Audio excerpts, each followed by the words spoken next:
Welcome to Nuance with Nikki, the nitty gritty. Even if it's shitty, guys, I've missed you. I'm not gonna lie, I've missed you. What do you mean you've missed us, Nikki? We've seen you online. Guys, I recorded a lot of those videos in January. So I have not been on here recording stuff and talking. I decided not to focus on Nuance with Nikki. I have other things I'm focusing on. By the way, to those who've been following, I just want to thank you so much. You have no idea what you did for my confidence. Thank you so much for listening to me. It means a heck of a lot. Okay, I do suspect that this video is going to attract a new audience. I am not super prepared for this, so I'm going to try and speak half from my head, half from my heart. Okay, guys, this story. Now, the nuances will know that Nikki was smoking like a chimney here. Do you know that I have lessened my smoking? Okay, in the last week or so, and now here I am, and Camel's gonna make a lot of money from Nikki. Thank you to those who've been giving me feedback about my sound. Guys, I am not good with sound. I know it's not great quality. Please continue to give me feedback. I'll see if I can get help with it, okay? Okay. I'm working on it, though. None of us are perfect, right? That's not an excuse. I'm going to work on it. I swear. Okay. The whole Afrikaaner Refugees things. Now, guys, I have been trying to avoid this issue. This is similar for me to how I tried to avoid the Chidima issue and ignore it, but it just kept coming on and on and on and on my Facebook feed until I couldn't anymore. I lost it, and I made a series of videos on Nuance with Nikki, which is now what is forcing me to go into the story that I even want to do less, because I know there are those critics who are going to say, yeah, Nikki, you spoke out to the African diaspora. Why aren't you speaking to your, what they would call white overlords? First of all, I consider no white person my overlord. I consider no black person my overlord. I don't consider people my overlords. Okay? But I have not wanted to speak about this topic for multiple reasons. One of those reasons is you're new to this conversation. You're new. This is a thing that's been going on since 2011. Okay, and I'm going to give you some background about this, right? But I actually want to give you receipts about the fact that I actually have spoken about this before it became a trend this time around for the third time. Okay, it's the third time this has been a trend. I actually did. In my video, Give Black South Africans Some Peace, I called out everybody who was giving Black South Africans hell. Actually, the reason I lost it with the African diaspora is because that was the final straw for me. It was the final straw, right? But in this video, I speak to all the different groups, colored people included. I spoke to people from all over, right? And then I went on to say this. The bots were accusing them of a white genocide. I have heard stories and rumors of something sinister happening in South Africa. And they're bordering on genocide now.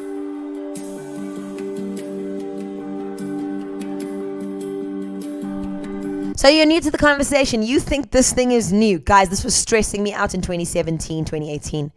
It really was. Okay, and it's all connected. It's come full circle.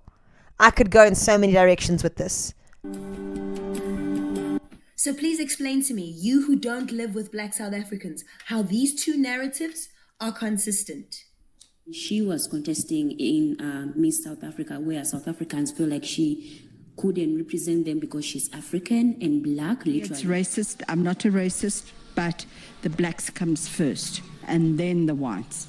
And even highly qualified whites don't even get a position in South Africa. Okay, so to everybody, whether you're from the African diaspora and you were accusing Black South Africans of being anti-black because of the Chidima thing, when they were just saying, we are not innately viable. People don't get to come to our country and steal our entire lives, which is what identity theft is in South Africa.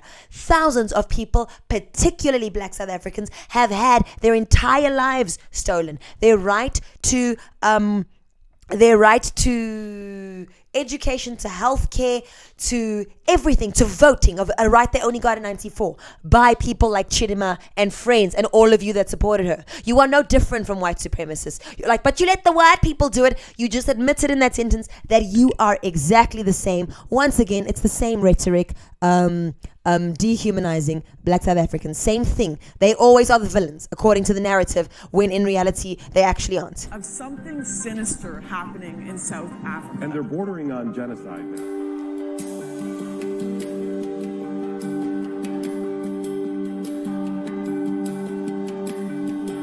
So please explain to me, you who don't live with Black South Africans, how these two narratives are consistent. She was contesting in Miss South Africa, where South Africans feel like she couldn't represent them because she's African and black, It's literally. racist. I'm not a racist, but the blacks comes first and then the whites. And even highly qualified whites don't even get a position in South Africa. So there is know, man. It's just nothing. There's unfortunate. nobody that wants a black on white retaliation in South Africa more than people who hate South Africans. Sorry, guys, my husband's on the phone with me and he has to go right now. Okay, there's nobody that wants a black on white retaliation from black South Africans to white South Africans more than people who hate South Africa and want to violate it for whatever reasons. Whether those are powerful countries who have a lot of money and can do a lot of damage, or whether those are less powerful countries who act less like predators and more like parasites. If you want to hear nothing else, I'm going to say once again, leave them alone. Leave them alone, please.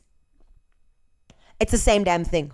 It's the same damn thing. Who can be trusted with great things can be trusted with small things. If all you have in your hand is this little bit, and you use that little bit to violate someone, that's no different from when you have a bazooka. Okay, so this story around the white refugees and the white genocide, there's a page I've been following for years. I created a new Facebook page today because I don't really want you guys knowing all my personal information, but the page is called Busting the Myth of White Genocide in South Africa. They have been working hard for a long time talking about this, and it is on their page that I learned that this started in 2011. I'm not going to show you receipts and go all the way back to 2011. I'll tell you from memory. You can go fact check me, okay? But the idea of farm seizures in South Africa, the myth of that, started, to my knowledge and to my memory, in 2011 when two game farmers. Now, what is a game farmer? A game farmer is somebody who farms venison, farms wild animals such as wildebeest, springbok, bontebok, blesbok. We call them antelope. In other countries, they don't have antelope, they have deer, from what I understand. I'm not a big conservationist. I love conservation, but I'm not great with animals, but that's what I understand. So, wild animals, right? You go there to hunt or to go on safari. Those two, to what I remember, those two farmers didn't pay their taxes. The government said, "Where's your taxes?" They didn't pay. "Hey guys, where's your taxes?" They didn't pay. Guys, pay your taxes. And the guys did not pay their taxes. So the government said, "Hey guys, if you don't pay your taxes, we're going to take the farm. Guys, pay your taxes. Guys, your taxes." And the government took the farm.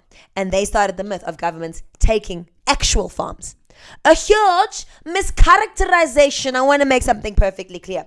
All South Africans, particularly in the 2010s, faced a crime crisis. I've spoken about that on my channel before. That is a normal thing that new countries go through. We faced a crime crisis. It has been hectic. We have had to survive on things, all of us. All of us. Go sit a South African down. You know how kids sit down in a circle and they show you their scabs? All South Africans can tell you something about a gun being pointed to the head or that time they were mugged. I have videos about how we have Ubuntu robbers. Ubuntu means kind robbers for the purposes of those that don't know. Okay? We have hilarious stories. You can check my channel. You can go check the rest of South Africa.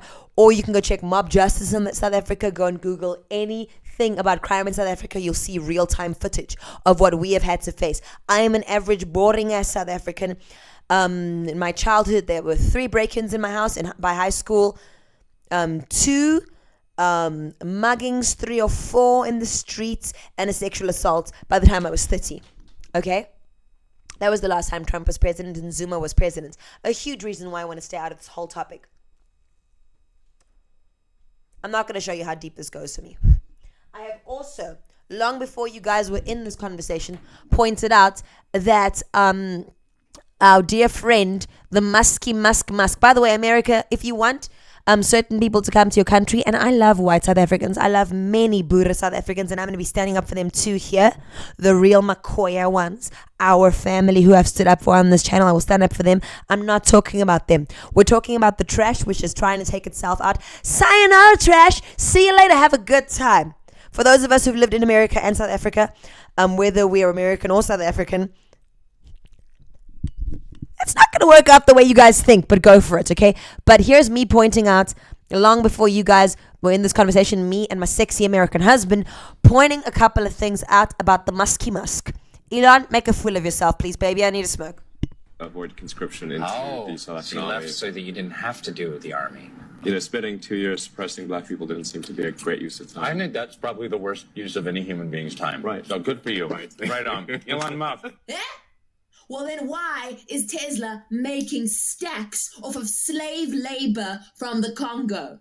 Capra. People from Pretoria. Tick. Okay? I called him out long before you did. It says there 4 months ago. He's a poople from Pretoria. Poople. Pretoria is the best. We are marching to Pretoria. Nikki, you're being full of cuck. Okay, so what we're going to do is we're going to be reacting to things. There's one bit of background that I want to give you to the story. That is a prophet, the white people's prophet of South Africa. He's got the same name as me, Uncle Nicholas van Rensburg. And so there are Afrikaners who believe, and I love Afrikaners. Okay, I'm sick and tired of English speakers taking the narrative of Afrikaners out of their mouth. To me, when you speak shit about an Afrikaner as an English speaker, that's the same thing as an Israeli speaking shit about a Palestinian, the same thing as a German speaking shit about a Jew. And that is because concentration camps were created by the British, the English-speaking British, for white South African Afrikaners. Okay? They were invented for white South Africans. 1809. Go look it up. Anglo-Boer War, South African War, whatever you want to call it. Concentration camps were invented for ons mense, the ones that I love. Okay? So, sharing a language with them, my second language, Afrikaans, I don't like it when English speakers victimize them, mischaracterize them, that kind of thing. However, one of the things about Afrikaners is they're very real. They're very, very real people. You never have to wonder with an Afrikaner where you stand. Ever. So if an Afrikaner is racist, you're going to get a real racist. If an Afrikaner has a good heart, you're never going to have anybody that loves you that much. If an Afrikaner is loyal to you, you're never going to have someone as loyal. And nobody can braai like the Boer. You want a barbecue? You need to have a barbecue by a Boer. Okay, we don't call it barbecue, we call it a braai over here. No gaan ons braai. Okay, so this is not hatred towards my Boer buddies. Okay? But the caliber of Boer you want, please take them. Take them. Can we kuzat? Can we start? Can we start a GoFundMe? They can go. From what I understand, the system crashed at the American consulate, wherever it was, whatever system for the refugees, because 80,000 Afrikaners wanted to go. That is not a large number. That is actually a small number. That will bring the South African population in America up to about 2%, because there are 80,000 South Africans in America. We make up about 1%, right, of Americans as South Africans there. Okay, but I want to tell you about Sinner van Rensburg. Sinner means the prophet. He is the Boer prophet, and as I understand his prophecy, it's got something to do with the fact that the Boer are going to take over South Africa again. Apartheid's going to come back. That's the kind of vibe. I don't want to go too deep into it. You can go and research more of this, but let's watch a video. I have not seen it before making this video. As I said, I don't really feel like touching on this, but I feel an obligation for whatever reason. Okay, so I'm not hating on Sinner. I actually have read some of his prophecies in Afrikaans. Okay, I've read them. I don't agree with the English translations of what they say. I think the English translations are totally distorted, but it's never been a huge issue because the only people that were speaking about this were white supremacists anyway. Meanwhile, back at the ranch, South African white supremacists and people like AfriForum, you see, what they wanted, they didn't actually want Trump. This is the joke's on them. They didn't want Trump to take them to America because Buddha don't want to go to America. They believe this land is theirs. Go ask a singer by the name of Steve Hofmeyer. He'll tell you it is deeply entrenched in their religious belief. Okay? They are a deeply traumatized people. They have felt like they have been attacked on every side. And they made a vow, from what I understand. I may be convoluting a lot of stories here. I'm speaking just from memory. They made a vow when I believe it was Setchwayo. It wasn't Setchwayo. It was King Dingaan. Had a war with them. It was called the Battle of Blood Rafir. They made a vow to God that if God saves them from this, they'll always serve him. And many of them do. but it's all linked. So their Christianity is linked to their sense of nationalism, is linked and is an undercurrent to a lot of what happened in apartheid. Okay, so it's not all Afrikaners, but there's a specific, I want you to think about those kinds of Afrikaners the same way you might think of American Mormons. Okay? Yeah, it's literally that kind of thing. It's our version of that. And so that's kind of my understanding of it. That's a very oversimplification, I'm sure. As I said, I was very interested in the story back in the 2017s and 18s. So again, please go and research more so that you can have a more nuanced view. I'm just introducing you to the idea. Okay? This is part of why I believe Nelson Mandela tried so hard to understand Afrikaners rather than demonize them. He tried to understand them. Because the one time they were trying to make peace with black people as a matter of unintended consequences, the king they tried to interact with was Dingaan. Dingaan was someone who had killed his own brother. He said to them, come and have food with me, only bring Petratief and a couple of guys, don't bring your weapons. And he kills Petratief, the leader.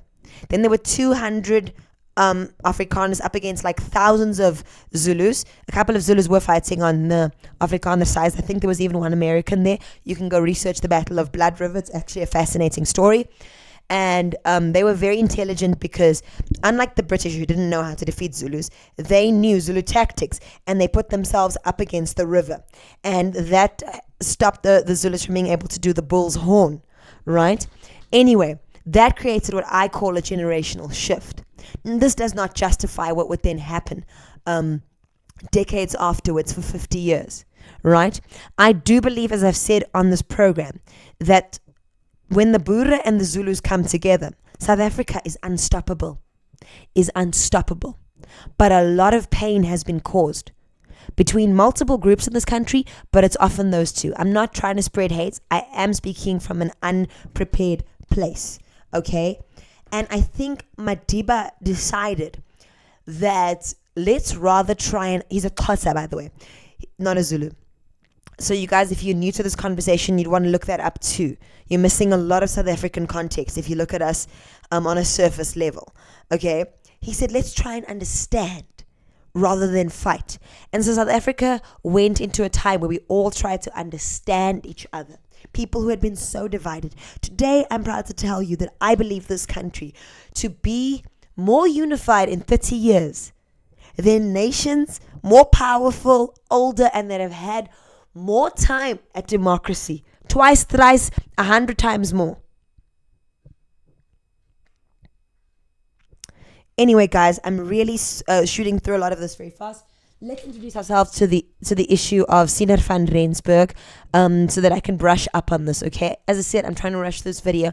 I'm just doing it as a matter of conscience. Please give me grace if I misspeak.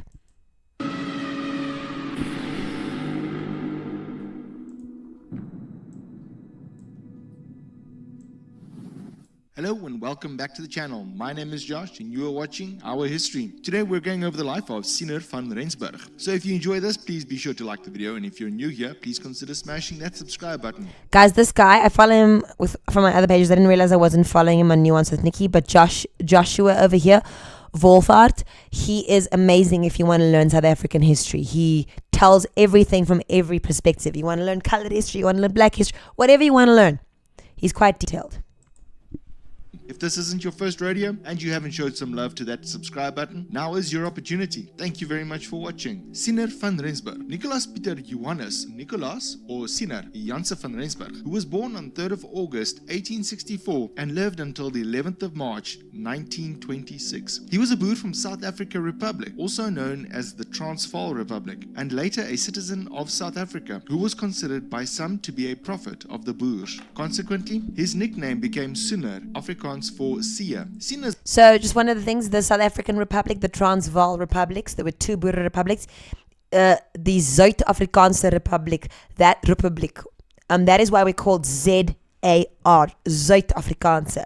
That's why our currency is called ZAR, because the Transvaal, which was a poor colony, eventually became rich. I live there now. It is no longer called Transvaal. It's broken up into 4 provinces. It is the seat of half the world's gold. Anywhere in the world where you spend money, 50 cents of that comes from the mines of Johannesburg. His visions were typically presented in a patriotic and religious format, and many of his believers believed that they contained predictions of future events. During the Boer War, Sinner became a trusted companion of General De La Rey and President Steyn, though the extent of his influence is disputed. De La Rey's devout religiosity may have contributed to belief in him as a prophet from God. Early life. Van Rensburg was born in Palmietfontein farm on Potchefstroom district to Willem Jacobus and Anna Katharina Janse van Rensburg. He spent. So I hope that what you're picking up here is this.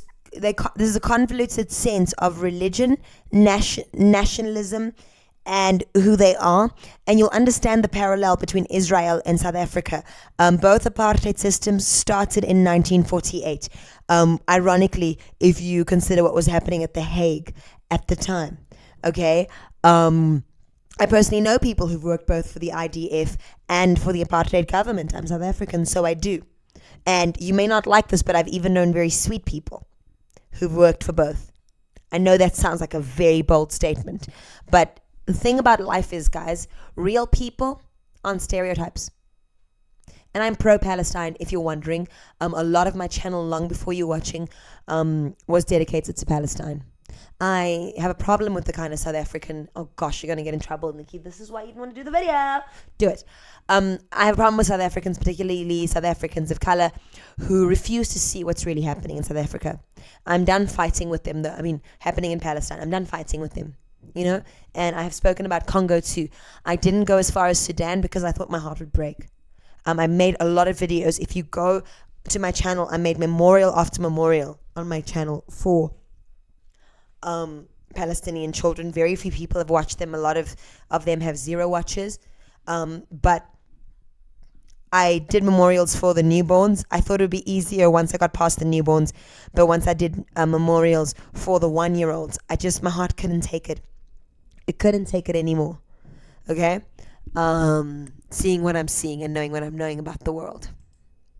His youth as a cattle herder and only received 20 days of formal school at a Rooipoort farm school. Despite being unable to write, he learned to read from the Bible with the help of his mother. Van Rensburg never read anything else. At the age of 16, he took part in a government expedition against the tribal leader Mabogo and survived malaria during the mission. Following this, he settled in the western ZAR near Wolmaranstad. In 1884, Van Rensburg married Anna Sophia Creer and at the age of 21 became an elected leader of the Hervormde Kerk, possibly due to his extensive scriptural knowledge. Boer War. During the Second Anglo-Boer War, Van Rensburg and his brother were enlisted under General Sarel P. du Toit. However, Van Rensburg did not participate in the physical aspect of the war. Instead, he claimed to receive a continuous stream of visions and prophecies throughout the war. As Sia would later explain, he believed that a nightly visitor woke him only a day before the outbreak of the war, with the message that his work was dedicated to God. Although his brother fought in the war, Van Rensburg remained unarmed and never fired a shot. Following this vision, Van Rensburg was beset with a fear that would not dissipate. When this disturbed state continued into their sojourn in Kimberley, his superiors sent him home, experiencing no relief. He returned to the siege of Kimberley, where he believed a new vision had revealed. As I play this video for you, I feel tension in my stomach. I know that the kind of fear, and if you know the history of South Africa, I know the kind of fear that is creating all these dynamics is not necessary. I know it's not. I know there's another answer. I know there is another answer. I know that that answer is cheesy and cliche, and the answer is love and understanding. I know that racism and hatred comes from a deep sense, not of loathing of others, but it's rooted in a deep sense of loathing for yourself. I know many racists. I have tried to make friends with them here and in America, which is the country of, out of the 5 other countries I've lived in, or was it 4 other countries? China, India, Mauritius, South Africa, and America, yeah. America is the one I've also lived in the longest. It's the one I have the best relationship with outside of our country. And I tried for a long time to make friends because that's what I felt Mandela would want me to do, and to see things from their perspective as well. The last few years have disillusioned me and taught me that some people don't want to change. Some people don't want to change. And especially this whole Palestine war, the Congo war. One of my favorite astrologers said we are going to go through a time where millennials will lose their innocence. And I am weird enough to believe in real astrology. You don't have to, but that has been my experience. It has. That I didn't know. I couldn't perceive that human beings would be that evil. But the innocent part of me believes that at the core of a racist is someone who loathes himself and is someone who bases his sense of self on the myth of the inferiority of others. And when you break that myth, you break their whole sense of self. And I wish for all these people that they could have a sense of themselves that's just based on themselves. I am not calling every Afrikaner racist. No ways. I have known some brave Afrikaners who stood with the fist in the face of the word volksverraaier, race traitor. You know, Beyers Nordier comes to mind. Rest in peace, Dr. Beyers Nordier. Bram Fischer comes to mind. Breitenbach comes to mind. Thank you for your sacrifice, Breitenbach. People who spent their lives in prison fighting apartheid. Okay, the son of Dr. Hendrik Verwoerd comes to mind. I wonder if I should not allow comments here because I just think this is going to attract a whole bunch of racists. Guys, for those of you who want white people to be victimized by black people so that there's an excuse for black people to be victimized because they retaliated, isn't that what the excuse was in Palestine? Julle is onnoosel, you're idiots, and lives are just going to be lost. That's all. That's all. Or whether you're from the African diaspora and you want that, that's not going to work out. Where do you think the weapons are? And what you don't realize is the weapons of the world have been designed in such a way that they don't reach so far south. If you're not clear on why, please go and watch my video where I showed you, because you're new to this conversation, my cute little now flat ass showed you President Ronald Reagan in a coded way, basically discussing the idea of bombing South Africa and why he wouldn't do that. The Western world would fall apart if South Africa were bombed because of the way that things are designed. And this goes back hundreds of years. The railroads from the whole of Southern Africa are designed during the British colonial period to go to the South African ports. South African ports were designed that way during the slave era, which brought colored people here. Okay? Those ports are why you have trains going chuk chuk chuk around the world. It is why you have buildings. Where the heck do you think anything that's made in a factory gets its diamonds to cut itself? That's how the world works.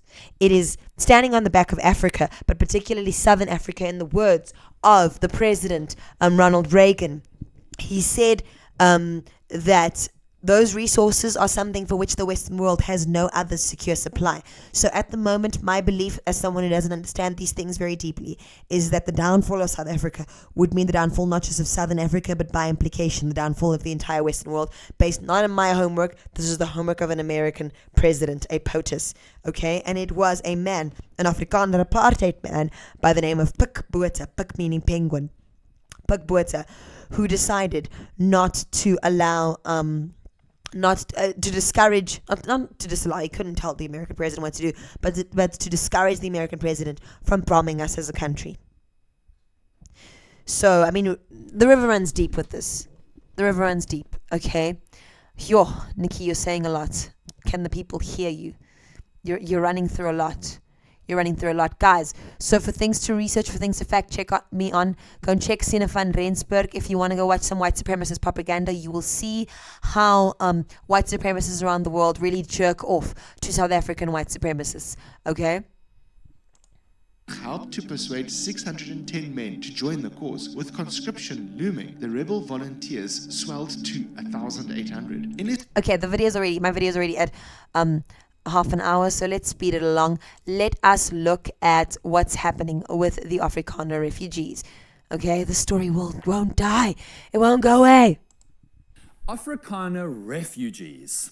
That's not a phrase I ever thought I would say, but on Saturday morning, US President Donald Trump signed an executive order cutting all funding to South Africa and announced a plan to resettle all Afrikaner refugees to America. And you actually have to read the executive order itself to understand the madness. From Section 2, it is the policy of the United States that as long as South Africa continues these unjust and immoral practices that harm our nation... Guys, we have... reach the realms of ridiculous in world politics, which is why I've tried to stay away from American politics. I am not pro Trump. I'm not pro Kamala. I'm not pro genocide Joe. I have been completely disillusioned by all American presidents at this point, at least in the last couple of years. So I'll leave it to Kamala Biden and Trump. My current belief is that Republicans may be vulgar and crass, but Democrats are snide and hypocritical. Not all, but a lot. And I've come full circle. At the time when I was first obsessed with the story, I was also quite anti-South African myself. I was disillusioned with my country. I wanted to be anywhere in the world, anywhere else, America included. I have come full circle. I no longer actually want to be in the United States, which is ironic at the moment. It's very ironic, given where my life is right now. I do believe the United States will heal from this. It is a robust country. All the stuff that's happening there, it is a robust country. I do see the empire declining, but an empire declining is a positive thing for the people. A lot of empires that have declined have wonderful countries. Italy comes to mind. London comes to England comes to mind. France comes to mind. Austria comes to mind. Wonderful countries, but no longer the pressure of empire. So I do see the American cultural hegemony declining. I'm not sure. I'm not 100% sure. Whatever. I see Americans wrestling a lot with no longer being the protagonists. They've worked themselves out of a job by contributing so much to the creation of the internet. By the way, the code for the internet was actually written for the World Wide Web, but it was actually written by a Briton. Yeah, I love Britlit. So written by a Briton. But, yeah. I do see it being in decline, and I think that'll be a positive thing for the American people. I think that having that kind of pressure fall from you is a positive thing.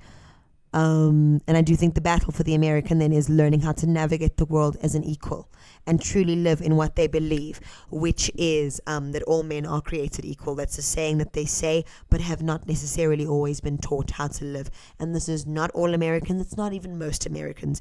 It is a minority of them. However, a minority of Americans, as I've said multiple times on this channel, is still bigger than most countries. So whenever you feel irritated with the United States, if you haven't been there, I would just like to remind you that 40 million Americans makes only 10% of them. Okay? Let's see if we can watch Dan Quarter a bit more. Stay alive. That's what a refugee is. How crazy is it then that our refugees play for the Springboks? I don't know about refugees from other countries, but I'm pretty sure they don't get to play for, be glorified, and extremely well paid as national representatives of a beloved sports team. Refugees. And to be clear, I'm not criticizing Afrikaners here. I'm criticizing the absurdity of the US government granting them refugee status. Is the US government also going to help them take their wine Dan, can farm? you say that slowly, and maybe I'll end this video here. I think I've said too much and it might confuse people. They may not process it. I may have been too fast. So Dan, you say that slowly again, because that is exactly my sentiment. I do not like the English-speaking world scapegoating Afrikaners. I really cannot stand that either. However, we do have to call out who we have to call out. Oh, it's tricky being South African sometimes. I'm criticizing the absurdity of the US government granting them refugees. And to be clear, I'm not criticizing Afrikaners here. I'm criticizing the absurdity of the US government granting them refugee status. I think that's the thought I want to leave you with. As a Soti, which means an English speaker, it is my responsibility also to recognize that no matter what the color of my skin, there is a linguistic privilege that I exercise and am given over Afrikaners in the same way that I'm given that that privilege over all second language speakers or third, fourth, fifth language speakers in this country. And I would like to wield that responsibly. I would like to not caricature them or demonize them, because I think that is also important. I think that is also important to say. I love you, ek is lief vir julle en julle is deel van hierdie familie ook. En ek wil hê julle moet bewus daarvan wees. Ek is lief vir julle en ek waardeer julle. Julle is my studente, my sisters, my broers, my familie, né? And I want to make that clear too. One of the privileges I have as a Soti, an English-speaking South African, is that my intentions are trusted. If I misspeak, if I say something racist, I'm more inclined to be forgiven. If I misspeak or something than an Afrikaans speaker is, or any other language speaker. I'm more likely than people of most languages in this country to get a job. I am more likely to be believed, respected, listened to. That is English speaker privilege. So as I go forward and talk about the situation, I want that to be known. I may make another video, I may not, but I do think you guys should stick around for the hilarious response in my next video, which I'm toying with making, of white South Africans. Like all South Africans, they are cheeky and chachirach, and I'm proud of them too. Okay? It depends on the person. I'm going to ask you to judge white South Africans on the basis of them as individuals, not as a caricature or umbrella. Guys, thank you for joining. This has been Nuance with Nikki, the nitty gritty, even if it's shitty. I am tired of this cuck fuck, which means crappy subject in Afrikaans. Don't come for me. And yes, I stole that from Dan Quarter. He is my hero. Is there anything else you want to say, Dan? Is the US government also going to help them take their wine farms, other farms, game reserves, vast tracts of land, homes in the suburbs, second homes in the bush, third homes in Mossel Bay? Oh, and also many Afrikaner-owned businesses that are listed on the Johannesburg Stock Exchange. Oh, not to mention their vacations in Mauritius, the Boer Bahamas. Guys, thank you for joining Nuance with Nikki, the nitty gritty. Even if it's shitty, this has been a whole lot of nitty gritty. It's been shitty for me to talk about. I hope it's been enlightening to you. If anything I've said here sounds ridiculous, please, before you diss me, go double check me. Go double check me. Okay? I've known about this for years. You're new to this conversation.